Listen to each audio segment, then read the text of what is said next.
प्रतिव्रता सुनी उपाशी राहिली अशी कशी दुनिया चंद्रावर चालली निर्गुण निराकार दादा माहुर माझे गाव एकनाथ महाराजांनी 500 वर्षापूर्वी एक शकुन नावाचा भारूड लिहून ठेवलाय आणि त्या शकुन नावाच्या भारुडामधून या कलियुगामध्ये पृथ्वीमध्ये काय अवस्था होईल आणि त्याचं उत्तर काय असेल या आशयाचा भारूड लिहिलाय. एकनाथ महाराज म्हणतात निर्गुण निराकार दादा माहुर माझे गाव शकून सांगा वयसा आले माई माझे नाव शकून सांगा वयसा आले माई माझे नाव शकून सांगा वया मी आले माई माझं नाव शकून सांगा वया मी आले माई माझं नाव या माई माझे नाव या माई माझे नाव या माई माझं नाव या माई माझं नाव या माई माझे नाव या माई माझे नाव या माई माझं नाव या माई माझं नाव शकून सांगा वयसा आले माई माझे नाव शकून सांगा वयसा आले माई माझे नाव शकून सांगा वया मी आले माई माझं नाव शकून सांगा वया मी आले माई माझं नाव निर्गुण निराकार दादा माहुर माझे गाव निर्गुण निराकार दादा माहुर माझे गाव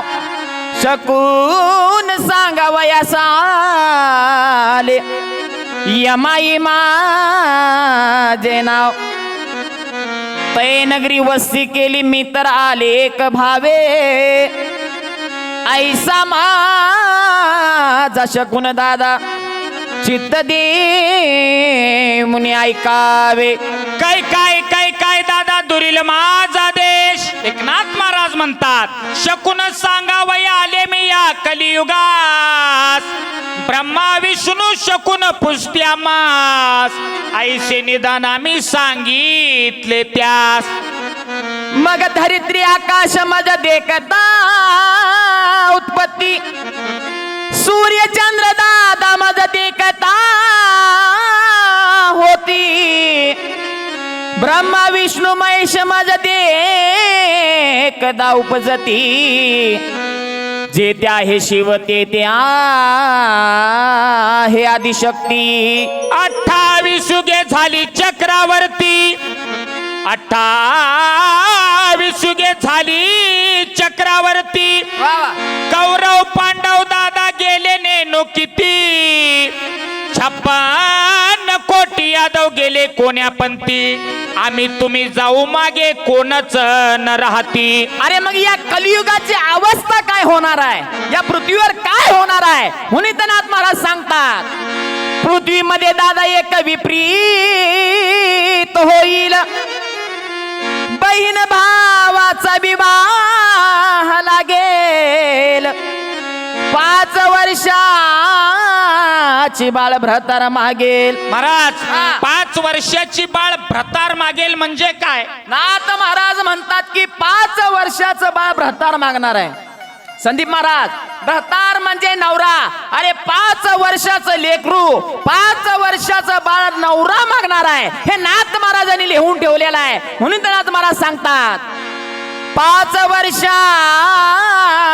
बाळ भ्रतार मागेल 6 वर्षाची नारी गर्भीण होईल. मग नाथाने सांगितलं या कलियुगामध्ये काय होईल. 500 वर्षापूर्वी शकून एक भाकीत लिहून ठेवलंय. काय काय सांगू दादा कलियुगाची थोरी पुत्राचं होईल पित्याचा वैरी. म्हणजे या कलियुगात पोरगच बापाचा वैरी होणार आहे. अरे ज्या पोराला बापानं जन्म दिला हाडाची काड्या रक्ताचा चिखल करून पोराला वाढवलं पोराच्या आयुष्यासाठी बापानं स्वतः फटके कपडे घातले तुटकी चप्पल वापरली पण पोराला सूट बुटात ठेवलं तेच पोरगा आज समाजात बापाला वैरी समजायला लागलं. मग समाजात काही घटना अशा घडतात, जमिनीसाठी, इस्टेटीसाठी, प्रॉपर्टीसाठी पोरग बापाच्या डोक्यात दगड घालून बापाला मारायला लागतं. मग आम्हाला हे ऐकल्यानंतर वाटतं नातानी सांगितलेला शकून नावाचा भारूड खरा आहे. बाप कोण आहे ऐका, बाप कसा आहे ऐका. बापाचा हात उशाला असेपर्यंत पोराला आयुष्यात गादीची गरज पडत नाही. अरे बाप नावाचा विठ्ठल पाठीशी असला की आयुष्याचं पंढरपूर सहज गाठता येतं. दादा, घड्याळाची किटकिट टाइम मॅनेजमेंट शिकवते आणि बापाची किटकिट लाईफ मॅनेजमेंट शिकवते. म्हणून बाप सर्वश्रेष्ठ आहे. अरे बाप घराचा सुरक्षा कवच आहे. घराच्या अंगणात बाजल्यावरती 90 वर्षाचा बाप नुसता झोपलेला जरी दिसला तरी घराला मोठा आधार आहे, पोरांना मोठा आधार आहे. बाप नक्की कसा आहे ऐका गड्या. उरामध्ये माया त्याच्या काळ्या मेघावानीर दाखविना कधी कोणा डोळ्यातल पानीर. अरे आईच आई पण हे सर्वांना दिसत, पण संसारासाठी झिजणारा बाप, अरे मुला बाळांच्या आयुष्यासाठी कष्ट करणारा बाप हा कधीच कोणाला दिसत नाही. अरे त्या बापाचं महत्व सांगावं असं वाटतं. उरामध्ये माया त्याच्या काळ्या मेघावानीर दाखविना कधी कोणा डोळ्यातल पानीर. झिजू झिजू संसाराचा गाडा हाकला, होटामध्ये हसू जरी कणावा कला. घडीभर तू थांब जरा ऐक त्याची दापर, लई अवघड हाय गड्या उमगाया बापर. उमगाया बापर लई अवघड हाय गड्या उमगाया बापर. उमगाया बापर. मग एकनाथ महाराजांनी 500 वर्षापूर्वी सांगितले कलियुगामध्ये काय होईल. काय सांगू दादा, कलियुगात चिथोरी पुत्राचं होईल पित्याचा वैरी. तात्या, भ्रतारा सोडून नारी हिंडतील दारोदारी. भ्रताराला म्हणजे नवऱ्याला सोडून बायका दारोदार हिंडतील असं मी म्हणत नाही, एकनाथ महाराज गात्यात म्हणतात. आणि ऐसा माझा शकून दादा ऐकावा निर्धारी. आणि केक दादा माझा ऐका बोल. पृथ्वीमध्ये वारा त्वर झुंजाट सुटेल, थोर थोर पर्वत उडून जातील. कारण नाथ महाराजांनी लिहून ठेवलेला भारुडाच खरा व्हायला लागला. माळीण गावावर डोंगर कोसळायला लागला. अरे हिरशाळवाडी गावावर डोंगर कोसळायला लागला. आणि ही अवस्था या कलियुगामध्ये खरी व्हायला लागली. म्हणून इथं नाथ महाराजांनी 500 वर्षापूर्वी लिहून ठेवलेला शब्द ना शब्द आज इथं खरा होतोय. म्हणून तर सांगावं असं वाटतं. म्हणून नाथ महाराज सांगतात, अजून एक दादा माझा ऐका बोल. पृथ्वीमध्ये वारा तोर झुंजाट सुटेल, थोर थोर पर्वत उडून जातील. मग 18 जाती एके ठिकाणी जेवतील. एकनाथ महाराजांनी सांगितलंय काय अवस्था होईल कलियुगामध्ये.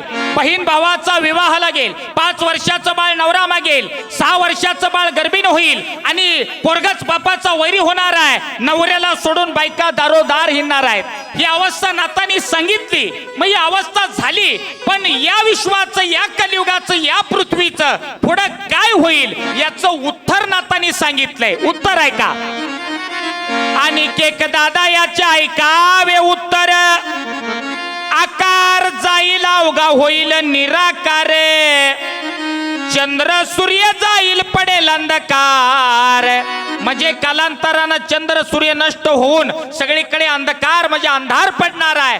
थोडक्यात काय दादा, तर हे जग बुडणार आहे. म्हणून नाथ महाराज म्हणतात, आणि केक दादा याच्या ऐकावे उत्तर, आकार जाईल अवघा होईल निराकार, चंद्र सूर्य जाईल पडेल अंधार, धरित्री आकाशी जाईल ते कैचा दिनकर. मग अजून एक शकून दादा माझा ऐका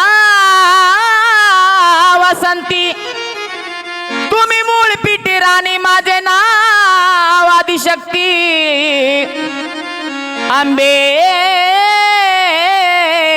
व्यवहार त्राय आदी मूर्ती, एका जनार्दनी प्रसन्न झाली आदिशक्ती. म्हणून देवाच्या मंदिरात चोरी पाहिली, सज्जनाच्या गळ्यावरी सुरी पाहिली, साधू संतांमध्ये हाणामारी पाहिली, प्रतिव्रता सुनी उपाशी राहिली, अशी कशी दुनिया चंद्रावर चालली, चंद्रावर चालली, अशी कशी दुनिया चंद्रावर चालली, चंद्रावर चालली, अशी कशी दुनिया चंद्रावर चालली, चंद्रावर चालली, अशी कशी दुनिया चंद्रावर चालली, चंद्रावर चालली.